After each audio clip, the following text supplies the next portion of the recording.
We're always committed to growth, and unlike a lot of property management companies, we have nothing in our management agreement that says that an owner will have to list a property for sale with us. So if you ever have an investment client or somebody looking for property management, I encourage you to please give us a call. We have a really long list of realtors who refer us business, and if the property comes back up for sale, we'll give that back to you. That's our first premise there. So but I think it's really good relations and being good partners in the community. You give a referral fee? We do occasionally, depending on the circumstance. Yeah, that happens. We're realtors. We believe in referral fees. So our goal, of course, is great rental properties, but packed in that, we have a whole real estate team as well, so we kind of get both sides of things. A little bit about what got us to this point, right? So rising home prices also goes along with rental prices. They kind of are congruent in many ways. There's low inventory, but there's still a lot of relocation to Portland. And I read this stat a few days ago, said since 2016 we've had roughly 100,000 people relocate to the Portland metro area, and of those 100,000 people, about 80,000 of them are from out of state. So these people are actually relocating here from somewhere else, and obviously there's a need for housing. So not everybody's going to be able to buy right away. It's a bit of a competitive market, so as you can imagine, a lot of people get into renting as well. And then a lot of owners get into renting their home, and maybe they'd rather sell it. And that's where we all kind of come into the picture. There's a lot of inbound tenant rights groups and a need for affordable housing here. So many of you may have read some news articles containing this woman, Margot Black, from out of state, came in, Tenants United. There are a lot of really great objectives behind what they're doing, but sometimes there's also unintended consequences. You know, when a wave comes through and something gets passed really quickly, much like we saw with Senate Bill 608, end of no-cause evictions, putting rent cap on Oregon, the first statewide in the entire country. That bill passed through in the Senate, or the legislature, in its entirety in 6 weeks without a single amendment or change. So we can imagine that we're going to see some unintended consequences from that and a little bit of a ripple effect. There's still really great affordability here. You know, if you look at the Pacific Northwest coast, from San Francisco up to Seattle, Portland really is an affordable place to live, even with the rising home prices. We have good jobs, we have fair pay, there's still some tech coming here, so we can expect to see that trend continue into the future, regardless of these changing laws, which I know scare some investors out of buying here. But you know, it's our job to kind of convince them why it's still a good buy, or if it's not for them, potentially, you know, just being honest about that and shooing them off to something else. So it all sort of started with House Bill 2004, which was roughly 2.5–3 years ago now. It didn't pass in its entirety, but what we got out of that was the Portland Renter Relocation Assistance Ordinance. It's a mouthful, but ultimately it states that if you're serving a no-cause issue to terminate a lease, the tenant's done nothing to breach the lease, you're asking them to leave, even if the lease term is ending, that you're required to pay that tenant to move because of the undue burden that it might cause the tenant. That happened, and then the state followed with Senate Bill 608, as I mentioned. That was passed on February 28th of this year as an emergency measure. So that means it was immediate, effective the moment it was signed, and all of the state has to abide by these laws. The trouble with that is Senate Bill 608 is a little bit different than the Portland Ordinance, and there's no language in there that it preempts Portland Ordinance. So Portland Ordinance still stands with a slightly different matrix. So depending on, you know, the buyers or sellers you're working with, the homes that they have, if they're located in Portland and Milwaukee, they may be subject to both of these clauses, 2 relocation payments, and slightly different terms on how to get possession and how to remove a tenant. Did you say 2 relocation payments? Yes, that's right. So Portland Relocation Ordinance comes with a payment, and that was adopted by Milwaukee. So if you're in Milwaukee City, that stands as well. And then Senate Bill 608 has a relocation payment equal to 1 month's rent, which both of them may be due if the owner is not savvy in how they're serving their notices and how they're keeping their tenants updated. We'll get into that today, but very keen point there. And then Schedule R, which is residential rental registration program. So if you or any of your clients own properties in Multnomah County, you may have noticed this last year, they sent out these Schedule Rs asking for everybody to register all of their residential rental programs in Multnomah County. It's put out by the Portland Housing Bureau, but it's managed by the Revenue Department. So the hic there is the Portland Housing Bureau has no ability to fine you, but the Revenue Department certainly does. So last year, you were to file that schedule with your taxes on April 15th, and there was no penalty for not doing so in the first year, but we can expect that there will be moving forward. I'll get into a little bit more of the details about that, but really what I want you to pay attention to that for is because there's now a system being established to monitor rental properties, them changing hands, who's in place, what the lease says, and how the tenant is removed. And that very much affects us in our everyday lives in real estate. And then in March of this next year, what we're going to see is some changes. We'll start off in Portland to screening criteria and security deposit requirements. So that was passed just a few weeks ago. It'll take effect next year. They've got some planning to take care of before they can decide how to unveil that. But ultimately, it'll create some more restrictions for owners, which also affects you guys because it determines the leases that you're reviewing when a property is for sale, the tenants that are coming with that lease, if the person is not an owner-occupant. So this creates this climate, right? It's us against them. And depending on which side of the table you're sitting on, you may be the us or you may be the them at any given moment. But it really is pitting people against tenants against landlords, people against the sale of properties in a general neighborhood perspective, because the general climate in the skyline is changing. We've got a lot of changes coming and we can expect them to continue. Any questions at this point before we jump into some of the meat of First Portland Relo? Okay, so the Portland Renter Relocation Assistance Ordinance, again, also adopted by Milwaukee, it basically triggers a relocation payment for 4 reasons. If you issue a no-cause eviction, so that's a no-cause termination, you're saying your lease is ending, you've done nothing wrong, but I'm asking you to move on. And a rental increase of more than 10% in a 12-month rolling period. And that's in Portland and Milwaukee is 10%. We'll talk about the Senate bill has a slightly different rate, but again, that's outside of the city limits. A significant change in lease terms. So that's not a property changing hands, that's not changing how they pay rent, that's not changing where they pay rent, like what may happen in a sale, but that's changing a concrete piece of the agreement. For example, they could have pets before, the property changes hands and the owner wants to say, now you can't have pets. Unfortunately, that's a significant change in lease terms and it would trigger a relocation payment. And then last, the renter receives no option to renew. So again, at the end of that lease term, either a new lease needs to be negotiated or the lease needs to be allowed to roll into a month-to-month status. And with Senate Bill 608, we'll talk a little bit more about why there's actually a little bit more of a benefit to an owner having a tenant on a leased term. They get a little bit more options there with removing the tenant potentially. So again, that triggers a relocation assistance payment, anywhere from $2,900 for a studio up to $4,500 for 3 bedrooms and more. So it's quite a significant payment that is due to the tenants. Holy cow. If there's no option to renew if the first year lease is less than 1 year, I will still have to pay them money? It doesn't matter how long the lease is, they have to be given an option to renew. The lease could be 3 months, 6 months, a year and a half, 2 years. They must be given the option to renew at the end or convert the lease into some other termed agreement, or relocation would be required. So 2 ways basically that you're paying relocation is issuing a no-cause termination. Again, they've done nothing to breach the lease, you're asking them to leave for your own accord. And there's a different timeline for each of those. So this is one of the ways you may pay a tenant. So you give them a no-cause termination notice, and then within 45 days of serving that notice, you have to pay them the relocation amount. However, if the property will be subject to paying both relocation and Senate bill payment, if you pay the payment up front, you do not wait for the 45 days to pass, you can then use that documentation to avoid having to pay the Senate bill amount. So that is really the only way, the only loophole they've given you to pay the larger of the 2 penalties, but not pay both.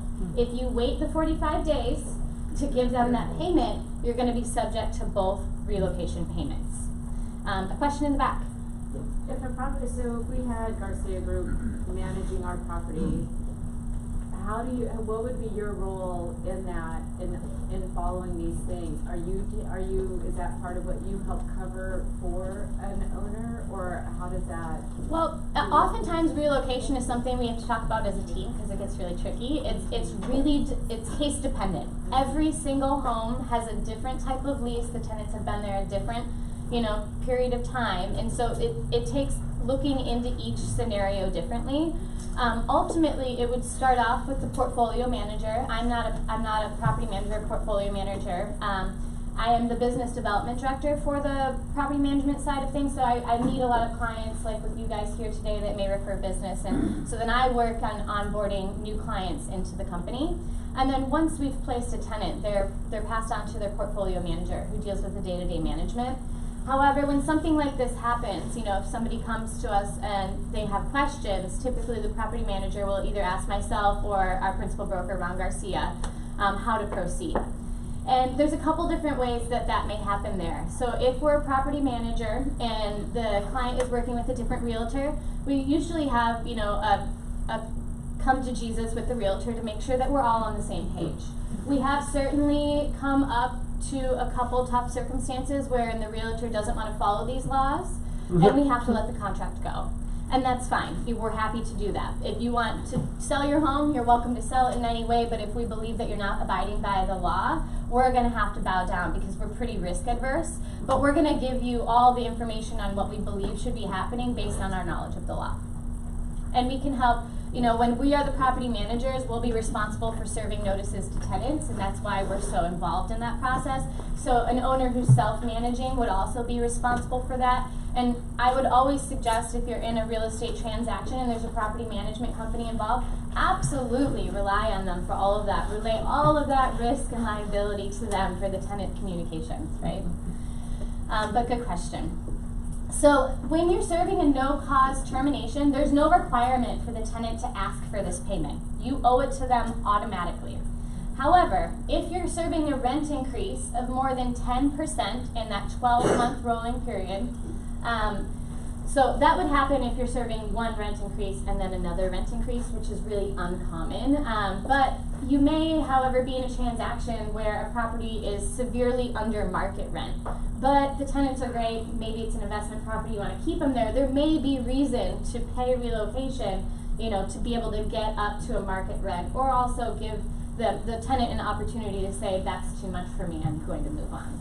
So when you're serving an increased notice, the timeline is completely different. The tenant has to ask for that payment. They have to tell you this is an undue burden. Within 45 days of them telling you in writing you have to pay them, within 45 days of you giving them the notice, they have to tell you it's an undue burden. And then within 31 days of them giving you that notice, you have to pay them. These timelines are hinky, I know. But the real kicker is this last one. The tenant then has 6 months from the day the rent increase goes in effect to either move out or to pay you back.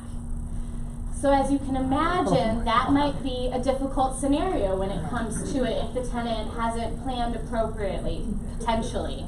Yes, question? So after the notice has been given, if the rent increases, they now are paying the higher rent, and in 6 months they have the option to either pay you back the relocation fee or stay. Leave.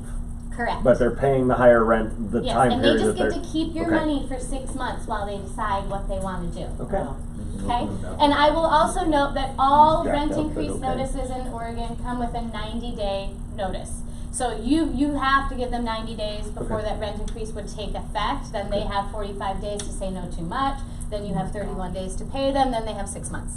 Whoa. Head spinning. Over in the corner. Okay, so let's say the rent's $1,000, Sure. and you want to raise it 10%. So if you give them a 90-day notice, it's going to go to $1,100. Correct. You're safe there with that. No, because you've given a 10% notice. be You can give a 9%. 9.9% increase notice, and you will not trigger this. Okay. That's what I So the was- rent goes from 1,000 to 1,099, and you're good. 99. I think Yeah. in the back was first. Just a quick question. So what's the definition of a no cause termination? So a no-cause termination is you are asking the tenant to leave and there's nothing they've done to create that scenario. There's been no material breach of the lease. It's not a for cause. They've not, they've not damaged property. They've not used drugs or alcohol on a no drug and alcohol property. They've not, gotten into a violent situation with a neighbor. There's some egregious situations, and the for cause reasons for termination have stayed the same for many, many years, and they are still there as an option and will remain an option. So if, let's say, there's a pipe breaks or there's mold discovered, now we need to remove the tenant to remediate this. Okay, we're gonna get into that in a second. Mold's the trickiest one. We'll push forward a little bit, but I'll take some more questions in a moment. So this is the form that you can find from the Portland Housing Bureau that needs to be served with this payment. It tells the tenants their rights. It's telling them what's going on in this scenario, whether or not you've qualified for an exemption, which might possibly happen in a remodel situation, or if you owe them a payment. There are 12 possible exemptions to the Portland Renter Relocation Ordinance. I will say I have only seen 3 or 4 of these really work in practice. The first couple are rental agreements week to week. Tenants that occupy the same dwelling unit as the landlord, and that would be a duplex, or like in the next one, a home with an ADU on the property, so no more than 2 units. And then on the second level are a few that I've actually seen work out. Landlord who temporarily rents out their residence for more than 3 years, and then that's also leaving for military service. Those ones are likely to get approved. The hitch is that it has to be advertised to the tenant before they sign the lease. So it has to be part of the marketing of the property saying, the landlord will move back in at this later stated time. They've applied for and been granted this exception from the Portland Housing Bureau. Here's the paperwork that tells you all about it. And then that would be part of their lease, signing that agreement saying that they'll end on that date. It's not a no-cause termination because they've agreed to it. So there's no undue burden to the tenant. That's the real point that we're trying to keep on here. A landlord terminating a rental agreement in order for an immediate family member to occupy the dwelling. That one does work. In Portland and Milwaukee, that person cannot be yourself. The owner themselves does not have the right to move back into the property without paying the tenant relocation, but immediate family members do. And that's a little bit different in Senate bill. So outside of Milwaukee and Portland, the owner can move back in as one of the exclusions. So it's almost laughable because they're a little different, so it's tricky. Every house, every lease, every property has to be looked at individually. And then there's a couple of affordable housing ones. So if somebody's on a Home Forward Section 8, they have their own requirements to how rent can be increased and at what point. They may be part of a program that requires them to incrementally pay more rent. Those rent increases may be more than 10%. That's all built into the program. Obviously, that's fine. And then a unit subject to uniform relocation or acquisitions, this is like public domain type of stuff. And this is the one that you're talking about. A unit rendered uninhabitable due to the action or inaction of a tenant or landlord. Have you ever heard a grayer statement? So this one is where people try to get mold passed off, and I've never seen it work. Just in my experience, I'm not saying that it couldn't. Definitely have a good lawyer on your side if you're moving forward with that, because mold is tricky to prove the cause and the root, right?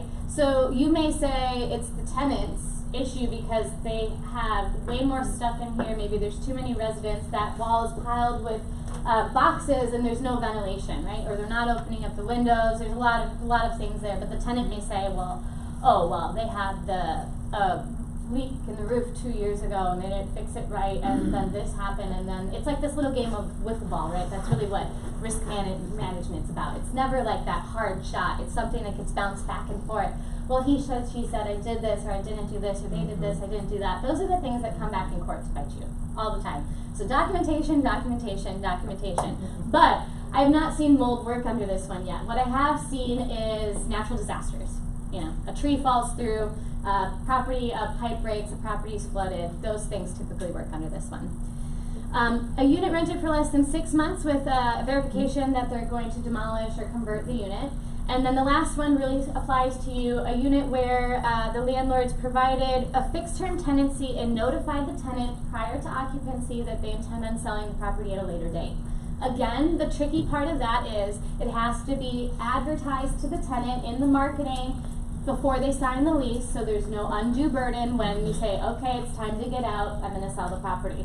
So it's important to be advising your clients ahead of time. You know, if you have a client who's thinking about maybe selling a rental property in a couple years, keep in line with them about all of this and reminding them that, you know, the next time a tenant serves a vacancy notice or a notice to vacate, maybe they're get out of jail free card, maybe they're thinking about renting for another year, but remind them if they get another tenant in there, it might be quite some time before they can get them out unless they want to pay relocation. So it's important to keep track of. And if somebody's using a property manager, a good property manager should be checking in on these things. So again, all notices have to be served with 90 days, to renew the lease. So about 120 days before a lease is up, our property managers are reaching out to the owners saying, how's it going with this property? The tenants are here, they've been great, or they haven't been great. Do you have any plans for the property, plans to sell, move back in, remodel, anything we should know about? Okay, we'll proceed in that manner. Question? Okay, so let's say you're representing a buyer that wants to invest in a fourplex with the owner occupied. Mhm. And the fourplex is occupied with 4 tenants. So, do you see a way where you don't, the seller doesn't have to pay the tenant once the lease is up? So the purchaser wants to be an owner occupant of a fully occupied fourplex, is that what you're saying? Correct. No, unfortunately, they will have to wait for a lease to terminate, to end, a tenant to give a notice to vacate, or they'll have to pay. And so this is something to be mindful of when you're thinking about your negotiations, right? The strength of your offer, what's happening in the inspection period, who's going to pay that relocation, those are all bargaining chips on the table for us now. If it's, let's say, single-family home, and the buyer wants to move in, and the lender will require the buyer to move in. Tricky, within 60 days But of the close. tenant's not moving out, Yeah. so can the... So it's probably is there not a way a to good, get it's it either out not a there? good purchase for that buyer, or you're gonna have to create some kind of agreement where you extend closing. So there's no exception. You extend closing within 60 days of the tenant's termination date. And so that's where you'd be negotiating. Okay, well, I've got an owner occupant buyer, so I'm going to need the seller to serve a no-cost termination notice. Keep in mind, that's 90 days. How long are your transactions lasting these days? Not 90 days, right? So there has to be a little bit of finagling in the timeline of a transaction if you need an owner-occupant in there. And keep in mind, and that's why on the MLS we have noted all the lease information. So if the lease was just signed, it's not up till next year, it's not an option for your owner-occupant. It's just not. Okay, so into the Schedule R, so the residential rental registration notification. That's such a mouthful. This is a little bit about what, just a view of what that notice looked like that was sent out to owners in Multnomah County saying that they have to register. How it came about, it was Ordinance 089086, which amends the business license law passed July of 2018. It creates a business systems analyst position to implement the program. It was first created with around $200,000 in only one position. If you have been paying attention to things, a couple weeks ago they passed a new measure saying that every rental property, each unit or each door, as we say, will be charged $60 a year moving forward, which is how they're going to fund this program.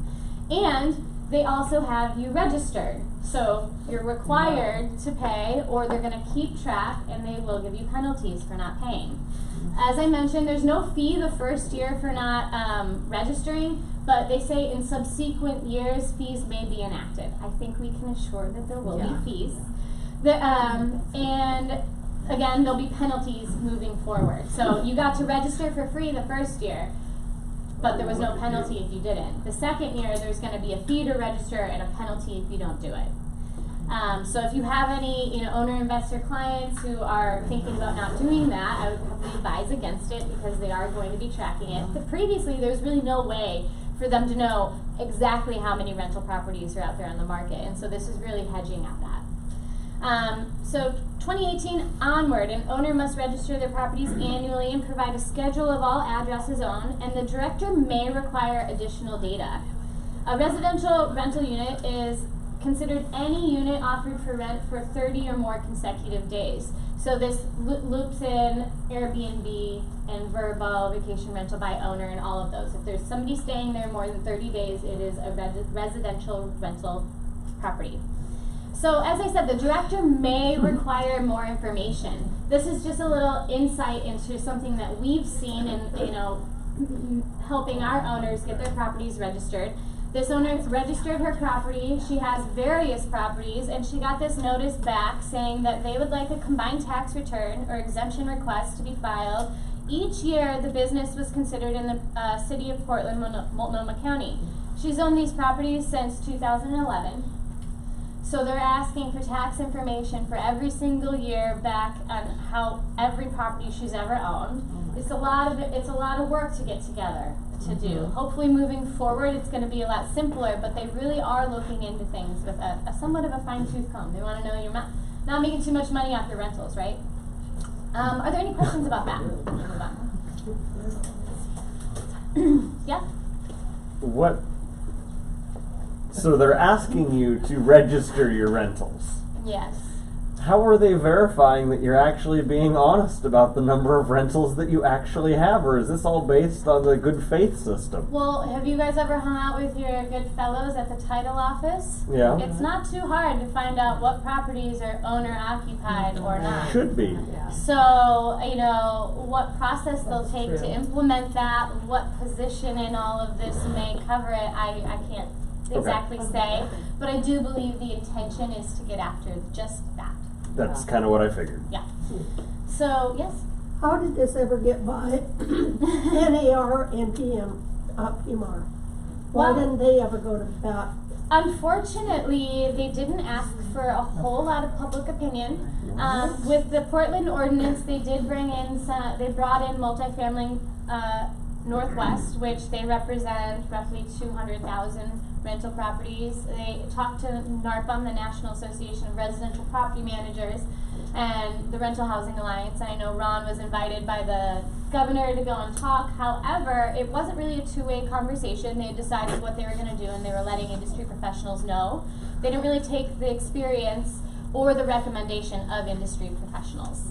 And now we'll move on to Senate Bill 608, which was very much the same scenario. I had the opportunity to go down to Capitol Day a couple months ago. I went down to the Capitol and sat and talked to about 10, 12 legislators about why didn't you ask us? We were there representing, again with those groups, representing basically all of the litigious rentals in town and around, the people who are truly trying to use the right forms and do it the right way, who've been doing this for years, and they just didn't want to take the time to ask. They believed they had done their research and they were moving forward either way. I think it's not to get into politics, but we certainly have a Democratic majority, and there were initiatives put out there, and they finally had the votes to pass them. So I think it's a really important time to remember to write your legislators, write your government, actually be heard. It's frustrating sometimes, but it's important that the public voice gets out from you guys as industry professionals as well. We'll get into a little bit more about timelines, but if you have a 90-day notice to do something, most of your transactions last roughly 30, maybe 60 days. You have these owner-occupant issues. On the Senate bill, we'll see the requirement is to notify a tenant within 120 days of accepting an offer for purchase. What transaction is on that timeline, right? So it's really changing things a lot, and I hope that we see the real estate agency get involved a little bit more. Truly, there are a few cases, 3 that I know of currently being litigated, in different conflicting ways, but I don't follow it too closely, honestly. But we'll see what they say. Yeah. Just a question. So, moving forward, is this for Oregon in general, and then what we were talking about was for Portland? We were talking about Portland and Milwaukee specific, and now we're going to move on to talk about the whole state. Okay. So one last question, then we'll move forward. That was one of mine, and then the second one was, is there where do you go, because there's so many different, you fall under so many different categories, or there's so many different categories to check to see which one you fall under. Where do you go to say, okay, my rental looks like this, these are the things I want to do? Where is it? Yeah, the Portland Housing Bureau does take calls, and they can be helpful. They are understaffed. Talking to other industry professionals is a really good way to do it. There are a couple of lawyers out there who are kind of making their way forward in this. Tim Murphy is one, Charles Kovas is another. Charles has put together a really wonderful resource online at pdxrentcontrol.com.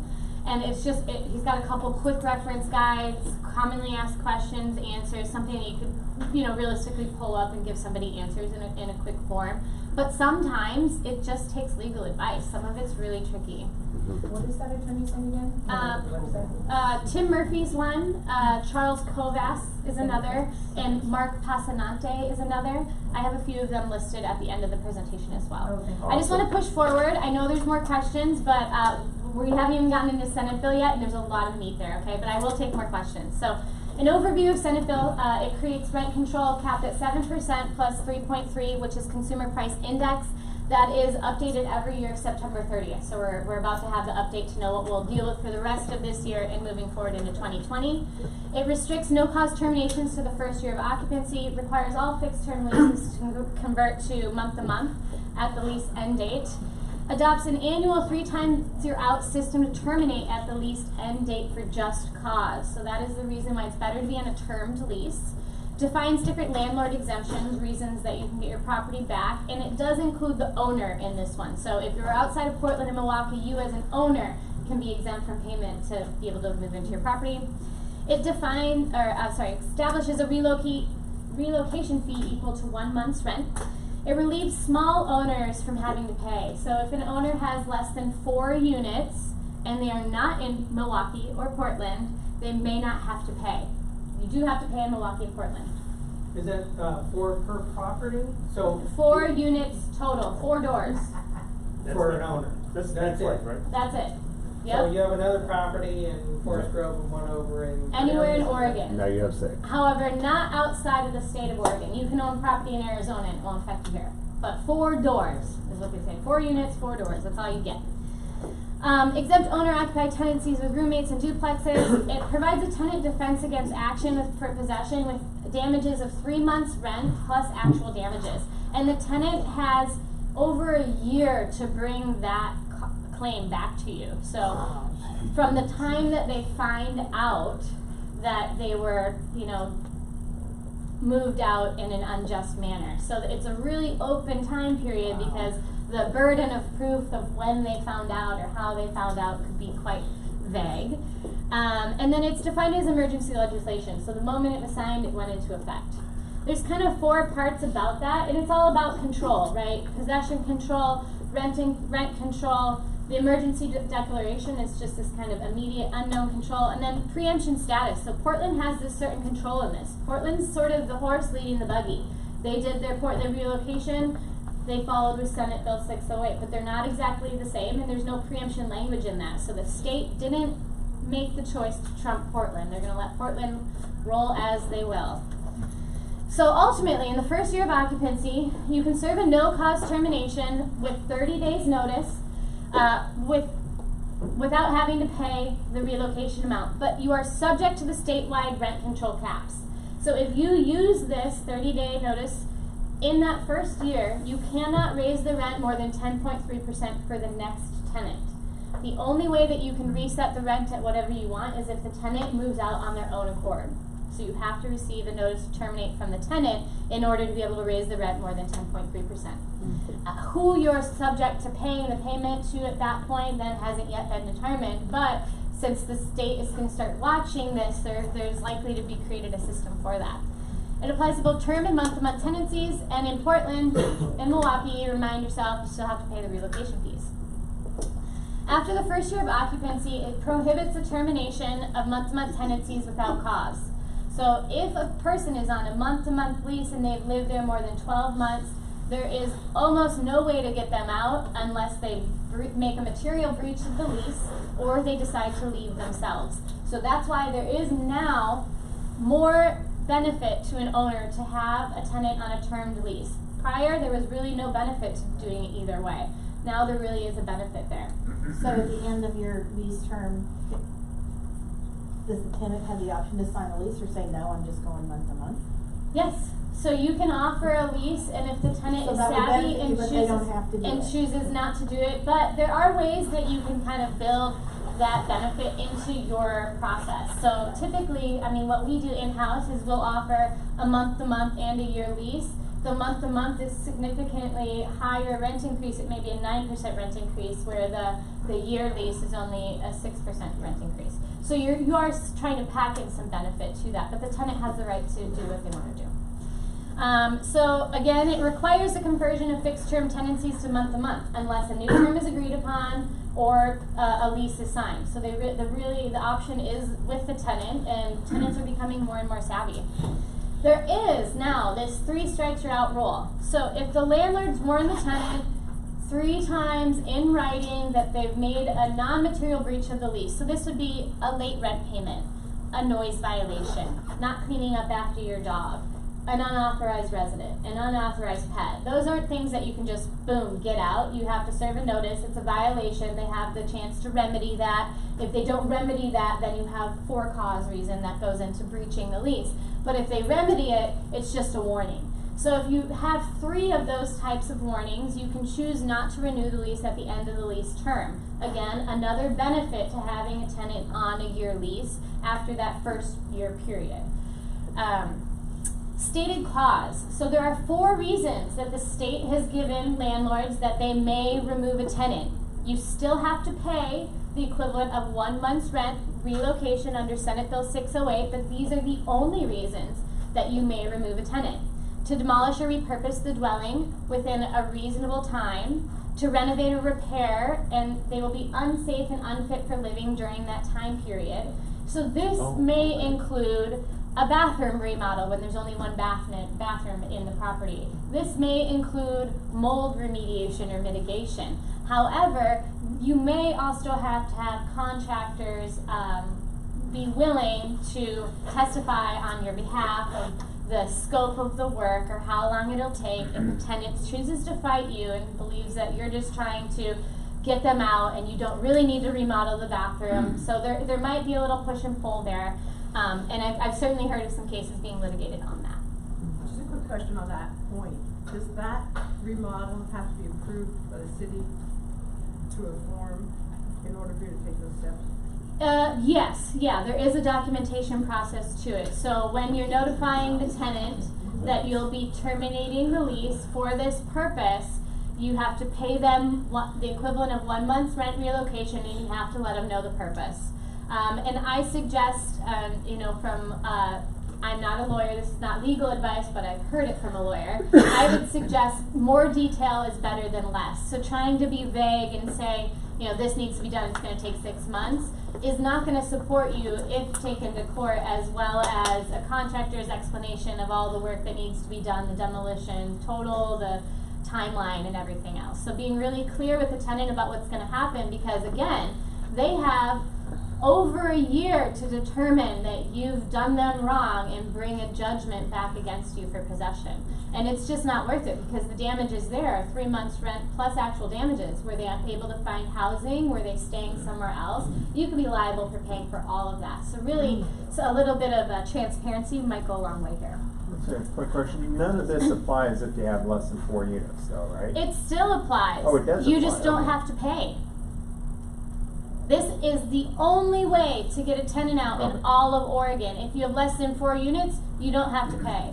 Okay. If you have more than 4 units, you have the blessing of these 4 reasons to be able to pay the tenant to get your house back. Your benefit of paying them to get your house back. So get that clear. Yes? Okay, quick one. Number 3 says no comparable unit is available. Is that a comparable unit owned by the landlord? Owned by the landlord. So if you have a triplex and Jimmy's graduating college and he wants to move in, you have the ability to remove one of your tenants to let Jimmy move in.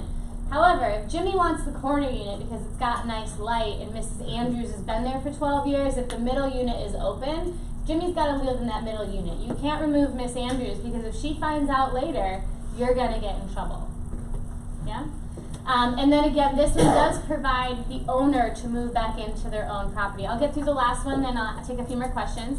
And then the landlords notify the tenant within 120 days of accepting a buyer's offer in our really long transactions to purchase a dwelling as a primary residence. So it's saying, you know, this person's going to live in the property, so I need to pay you 1 month, the equivalent of 1 month rent, so that you can move out, so that this person can live there. That can be negotiated as a payment from the buyer or the seller, but you still have to abide by their lease terms. So if the lease isn't up until next year, the lease isn't up until next year. You can, there still is the ability, this whole idea of cash for keys, right? That still exists. If you're thinking about a cash for keys outside of lease terms, you need to get legal assistance. A lawyer should be writing that up for you. They should be looking into this very clearly to make sure that you're not going to get pushed into some kind of coercion claim later for offering the tenant less than they, you know, should have been owed. Okay, I think question. Clarification a minute ago, you said it doesn't apply if you own less than 4 units statewide, but then you have the city of Portland overlay. Yes. So that would. Portland doesn't have any unit. 1 unit in Portland, you pay. Right, but you're paying. Yeah, you're paying. No Yes. matter what. Everybody in Oregon, the whole state of Oregon, can only remove a tenant for these 4 reasons. Outside of Portland and Milwaukee, if you have less than 4 units, you are exempt from payment. That is the only benefit you have. It doesn't mean you don't have to abide by these. Last question, then I'm going to move on. On number 4, when it says 120 days of accepting a buyer's offer, so if we were to say, oh, have you already given your buyer, your tenant notice that you were putting their house up for, Yep. would that count, or is it only upon that acceptance of the offer then they get the notice? No, it would be, so you can let them know that the house is for sale, but that doesn't indicate any change of hands, right? Right. So once that offer's been accepted, if that offer is an owner-occupant, you can then use this exclusion as a reason to remove the tenant at the end of the lease term with paying them 1 month's rent, unless you have less than 4 units and you're not in Milwaukee or Portland. Oh my God. I'm a comedian. Okay, so stated cause notice, it has to specify the date, the reason, supporting facts. They have to include the payment with that notice for 1 month's rent, unless they have less than 4 units, unless they're in Portland or Milwaukee. And again, they have that right to bring that claim back against you if you remove them improperly. Miss Andrews found out that the middle unit was open. She's ticked. She brings it back against you. She has a year from the time that she finds out that middle unit was open and available to bring a claim back against you. So notices of termination, we're getting through there. First year of occupancy, a no cause without paying 1 month, not in Portland, you still have to pay. And that goes from week to week, month to month. No cause notice from a tenant, 30 days notice to terminate is a get out of jail free card. Yippee! It abolishes no cause notices after the first year, right? So after that first year, there's no cause reason. There's only these 4 causes. That's those ones. There you go. That's all you get after that first year. Those are the only reasons you get a tenant out, unless they decide to move themselves, or you enter into a cash for keys agreement with a lawyer involved. So even if they break, there's still 4 cause terminations. Yeah, okay, good. There's still 4 cause. 4 cause will never go away. They still have some onus to, abide by the law and by your lease agreement. And then there's cause-based termination. That's what we're talking about, right? So these are all the reasons that you may remove a tenant for cause. One that applies to you is a property purchase in a trustee sale, or when there's a foreclosure. That does change the timeline, unfortunately, for the tenant a little bit, which can be really unfortunate, but it's true. So a government agency gets involved and a property is unsafe, a for cause notice, so something that was a warning notice, like for smoking, if they continue to do it and don't remedy it after the time period given in the notice, that can proceed to a for cause. So there are ways to elevate and escalate what a tenant's doing to that next level, but for many breaches of the lease, they have the ability to remedy the problem. And then there's a couple different, non-payment of rent, outrageous contract, drug and alcohol, unpermitted pet, criminal acts, and then qualified reason or stated cause, which we've just talked about. So fixed term tenancy, 30-day notice within the first year. After the first year, you either have to agree to a new term or sign a new lease. So whatever that, month to month, 3 months, year long, whatever that is, it has to be agreed upon.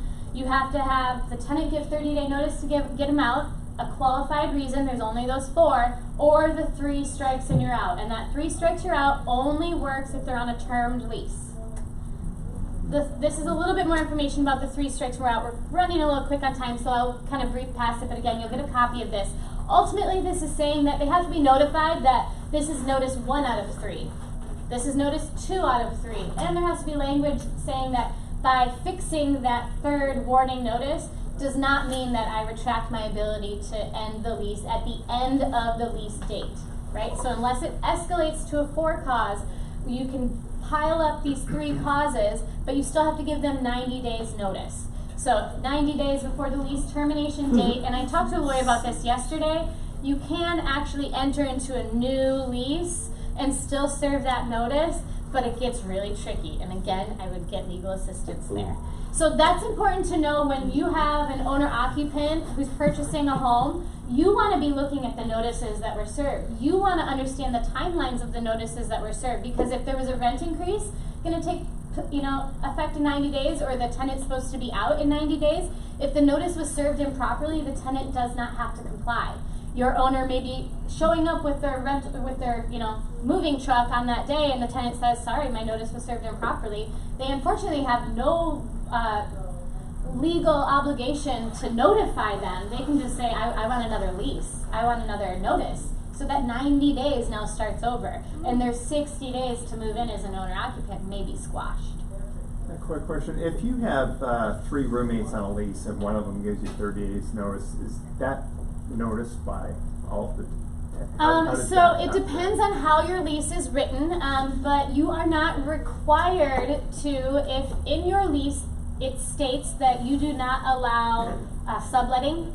There's some other terminology packed into that ultimately, but if you don't allow them to sublet on their own, then you're not required to do so. You can make a case-by-case judgment on that, and we're actually hardening up on that a little bit as a company policy, because one tenant giving notice to vacate, get out of jail free card, because if those other 2 tenants can't afford to pay for rent on their own, they don't qualify based on the screening standards, right? So if our screening standards, you have the household income has to be 2.5 times the rental amount. If those remaining tenants don't make that, you're not required to let them have another tenant take over the lease unless you allow subletting in your lease, which I would recommend not doing.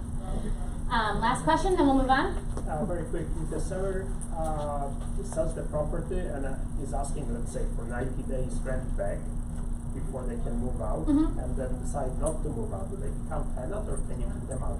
Oh, well, 90 days renting back, they're on the day you close, they are your tenant. They are renting back. So if it's rent back, we have to be careful now. Well, no, because I think you actually have extra protections under your contract obligations of the rent back agreement, right? Because it's a termed thing. I believe that you have other protections there, but I would get legal assistance. Okay, I just want to push forward a little bit. We're almost there, but we're running out of time. So again, we've got rent cap. We're ending no-cause terminations after the 1st year. Relocation payment for Senate bill is equal to 1 month. You may be subject to paying both of them. Emergency measure, it does preempt Portland, or does not preempt Portland, so you kind of have to pay attention to both matrices if the home is in Portland and Milwaukee. And the violation is 3 months damages, okay? Tenant screening and security deposit changing. What they'll do is create somewhat of a matrix for screening. The idea proposed is a one-stop shop for applications, a program called One App. They'd like every tenant in Oregon who wants to apply for a rental to go to this website, One App, pay for one application, have it filled out, and be screened by this 3rd service party. They will give you a grading based on their matrix. We don't know what it is yet, but say, 7 out of 10 points means they're approved. And they can take that application to anyone in the state of Oregon who has a rental property and say, I've been approved, let me move in. There are some other, obviously qualifications with rental amounts and the amount that the tenants may have to make to amount for that, but they're looking on cinching that down as well. They've suggested as much as the equivalent of 1 month's rent in income. So obviously, we all know nobody can pay their entire paycheck out in rent, so that's not really feasible.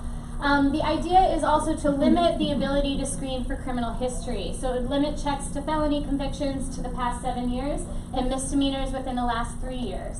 They would drop the bottom credit score to 500, and they would allow tenants to pay security deposits in 3 installments. This is happening. It's been passed. It will start in March. So whether I see you all like, no, there's no way. But it's already been passed. It's going to happen. So we got to get on board with it, right? There's really no other way. And then remember, they're creating a way for the city-state to monitor screening and landlord activity with this Schedule R rental registration. Currently only in Multnomah County, but we can expect that, again, the horse leading the buggy, that may go ahead and pile out to the rest of the state. It's intended, of course, to increase access to housing for people who've been locked out, you know, due to year-old convictions, financial defaults, and so on and so forth. So there are ways where, you know, it's creating a more even system. However, it's taking a lot of power out of the landlord's ability to choose who rents their home and what qualifications they have. We can expect to see some trouble with this, especially in community living situations.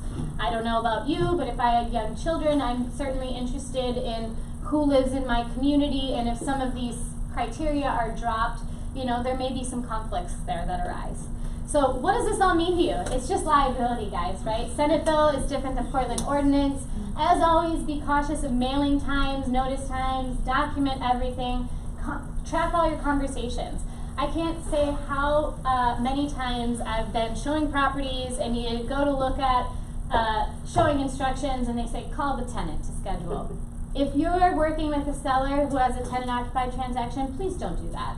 It is liability for you, because if a tenant is liable to make all of these appointments, they can wake up in the morning and decide that 11-year-old Susie's sick, but mom still has to go to work. Now the minor's going to stay home alone. She calls the realtor and says, yeah, cancel all those showings for today. Well, who did you schedule with? I don't know, there's 4 people.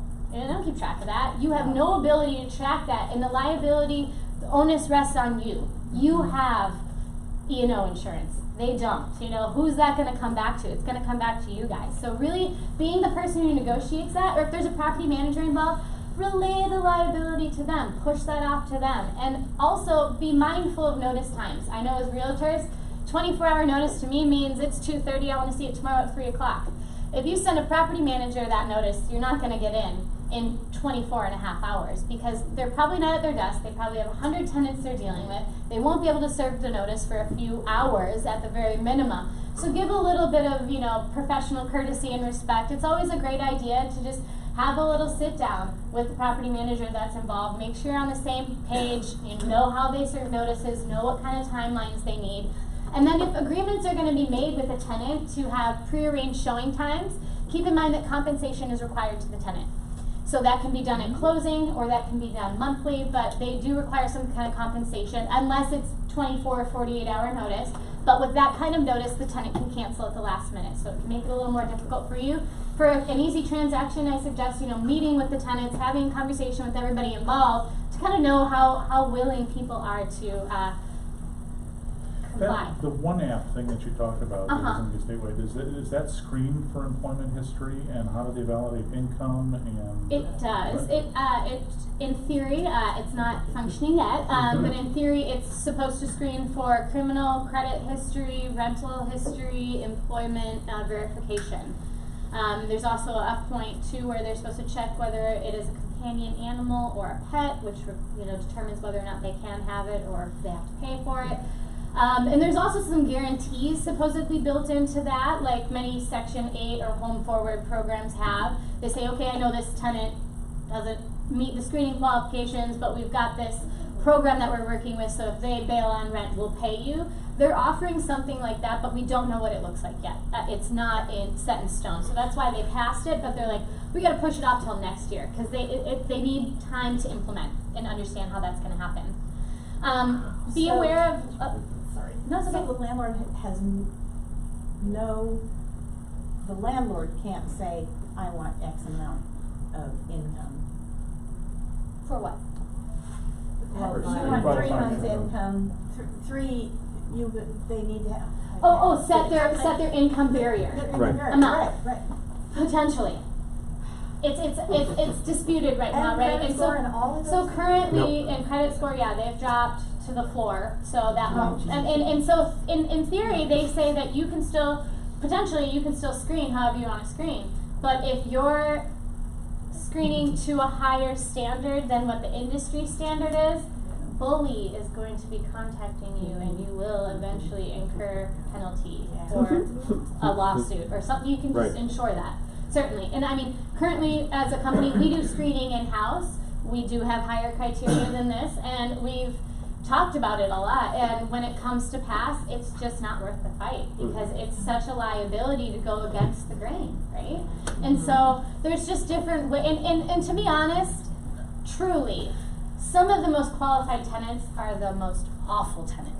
Just because they have an 800 credit score doesn't mean they're going to treat the property right, and doesn't mean that they're not going to fight the security deposit when they move out. Not only that, it means that they have the money, the time, and probably the legal assistance to do so. So just because, you know, the screening doesn't mean people are necessarily going to get worse tenants. It's just, it's unnerving, right? Because it takes some of the power and the control out of the landlord's hands, and it gets passed down in a real estate transaction as well. So you may not even have been the person who they were applying to, and you may have that tenant. I'm just going to finish this last slide, and then I'll get to your question. So be aware of lease terms. Know that month to month has slightly different requirements and abilities than a termed lease does, and be able to talk to your client about which situation might suit them best. Stay up to date with these local changes. They're going to continue to change, right? Come see us for some more classes. And then be aware of how the new proposed changes are going to affect you, like this whole screening thing. Document everything. You can expect a whole lot from a property manager, anything from managing the tenant to notice times to legal aid to legal advice, full lease and tenant file, good documentation. So if there's a property manager involved, by all means use them. I give free advice to a certain extent. Please feel free to call me or shoot me an email. If you have a client who's looking at purchasing an investment property, if they want to know if it'd be a good rental, I can take a look. I can provide a rental market analysis, things like that. And those are all things that we're trying to do, you know, to, of course, get your business as property managers, but to be good industry partners. You know, it's really good for us. It's good for you. This lady in the front had a question first. Yeah, I have a question. What other cities or towns in the United States do something like this? Well, none, but here's what I'm Welcome to Portland. Here's what I have to say, so that you still, I have a couple questions for you to bring a little bit of hope, right? So rent control. Where else in the United States has rent control? Anyone?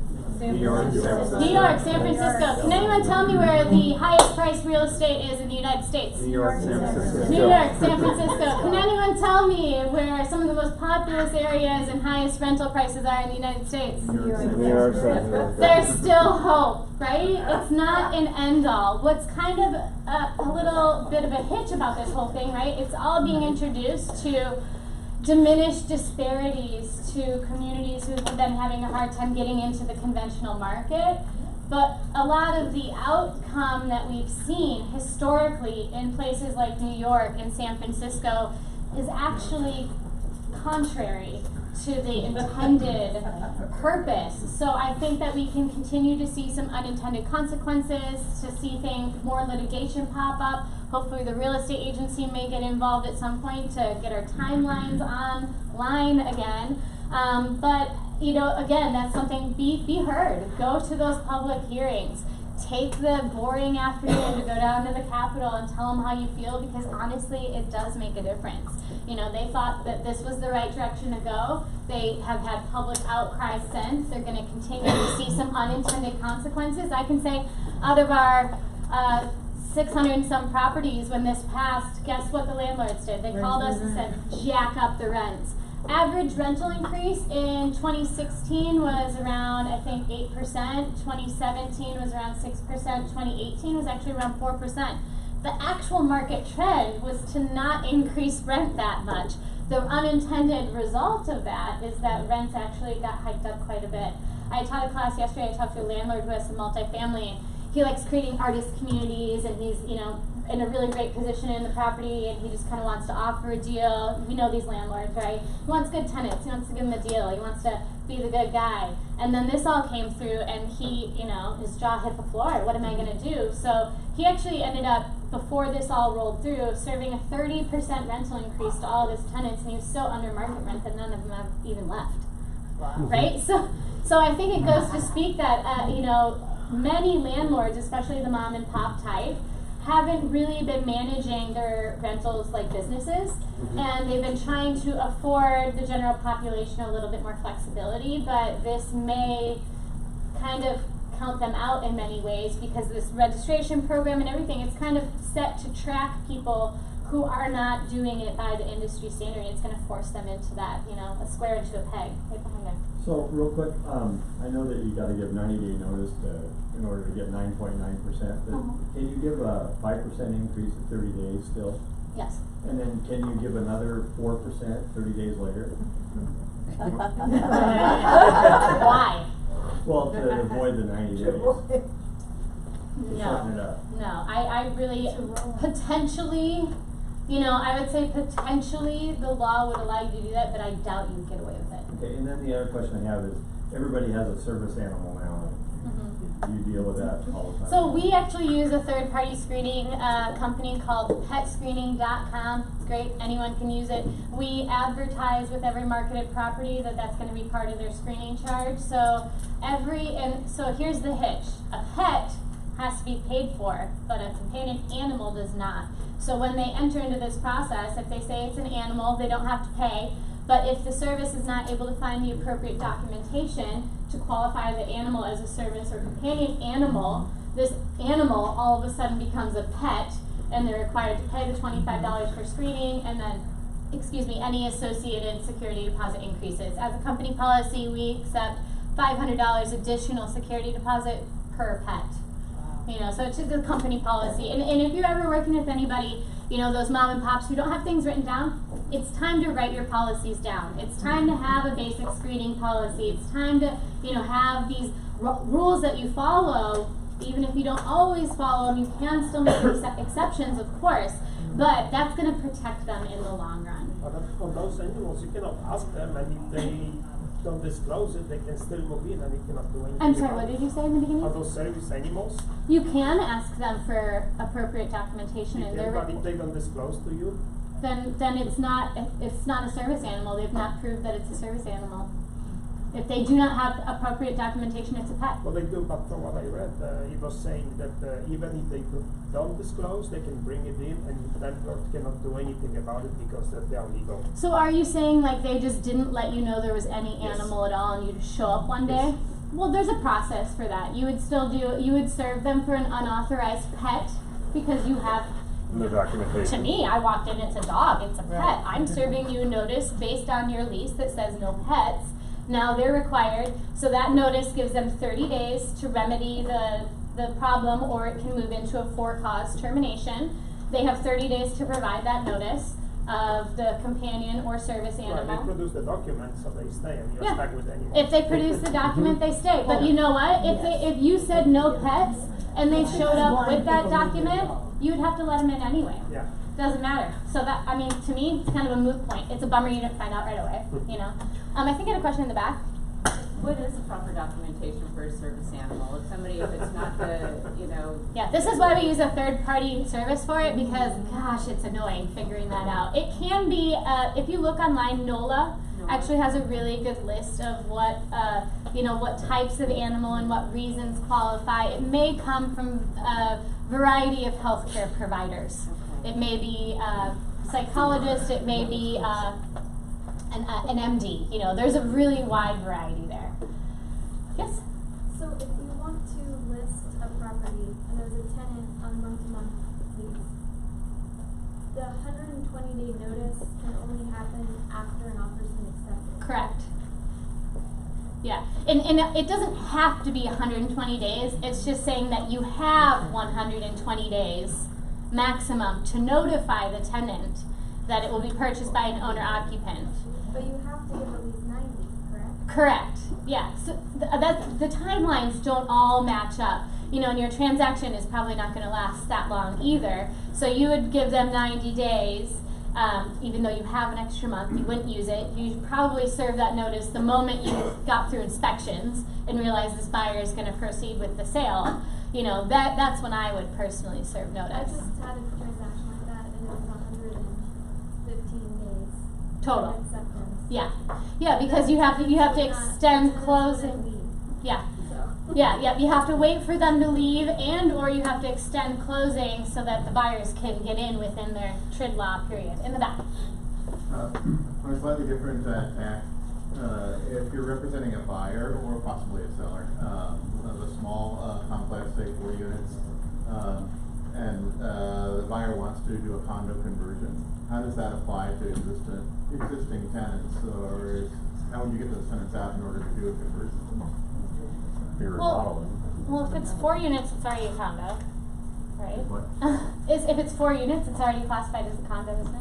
Well, regardless, if you want to get the tenants out, it sounds like you're doing some kind of mass construction, right? Mm-hmm. So if the property is in Portland, you're still paying the higher of the relocation fees to each tenant based on how many rooms are in each unit. Yeah. If it's outside of Portland or Milwaukee, they would qualify for one of the stated cause landlord reasons to be able to pay the equivalent of 1 month's rent to each tenant to remove them so that construction can start. So it would be the stated cause, the remodeling and construction? That's right. Okay. Yep.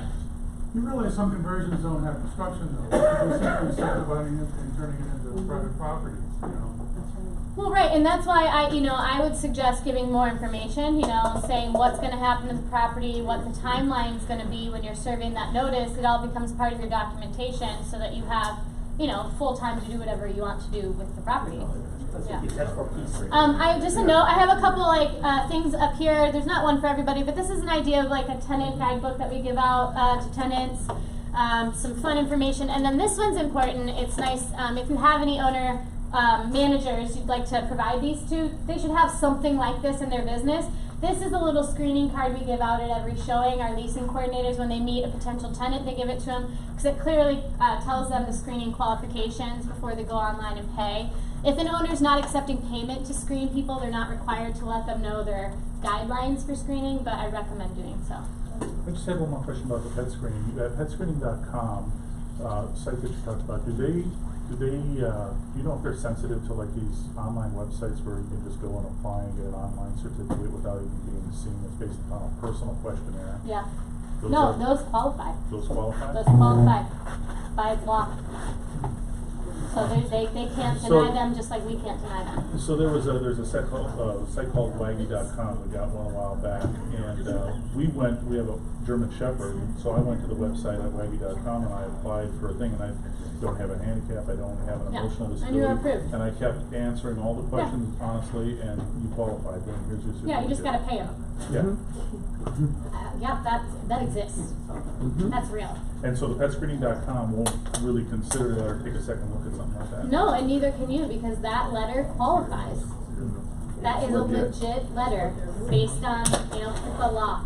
What site is that? And that's kind of what was that, Waggy.com? Waggy.com. Waggy.com. I now have a 5-year-old service animal, but just for the heck of it, right? Yeah. Just curious, how much did it cost you to register it? $99. Right? I mean, so we call these professional tenants, folks. Yep. If there's no more questions, I'll let you guys be. Feel free to take some things up here today if you like. I'm not trying to put together Kelly or myself to be your president. I don't have one for everybody, but if you really want one, just let me know. You can come to my office, pick one up, or I can send one to you. Yeah, no problem. That is what I would call well. Yeah, we can sit down and talk. If you'd like, I can come to the property and meet you there and take a look at it. Sure, easy. Great. Well, let's see what I got. If you want to schedule something right now, we can.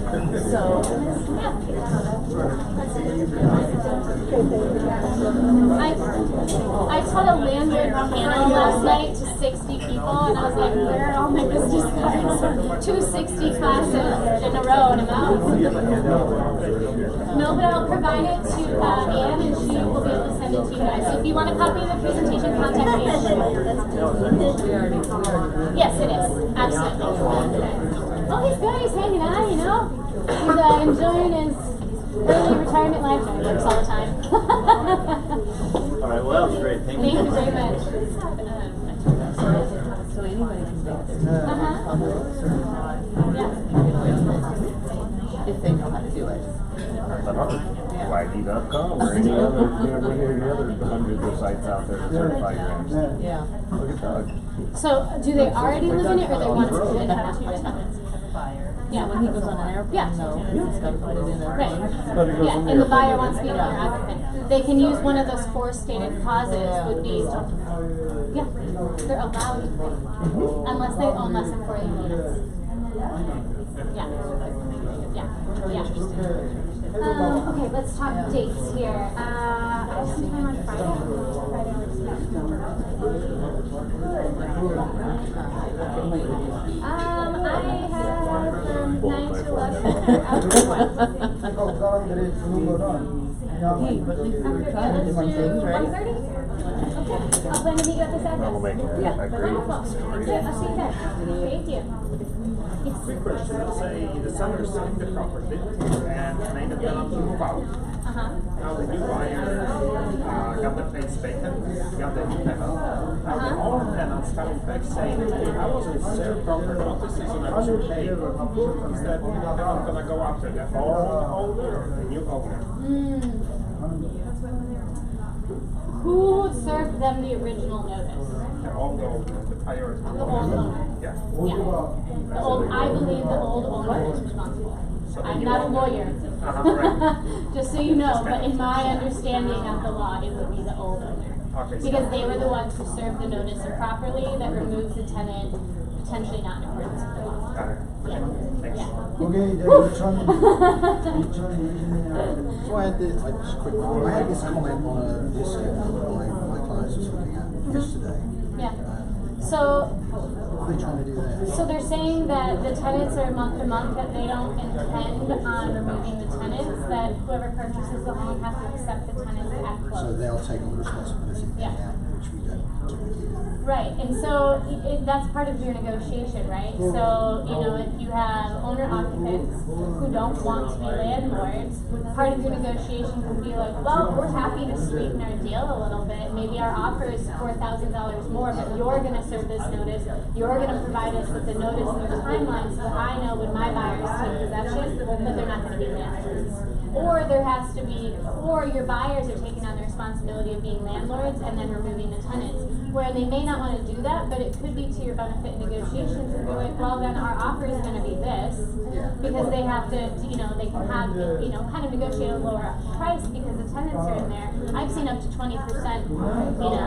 price reductions because of tenants being in place, because the new owner now has the onus of dealing with the return of the security deposit condition of the home and move out. And a lot of that can kind of be played up to. The interesting thing, they were 900 square foot units, 4 weeks, and they were 600. Yeah.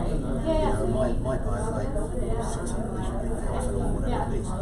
If we got rid of them,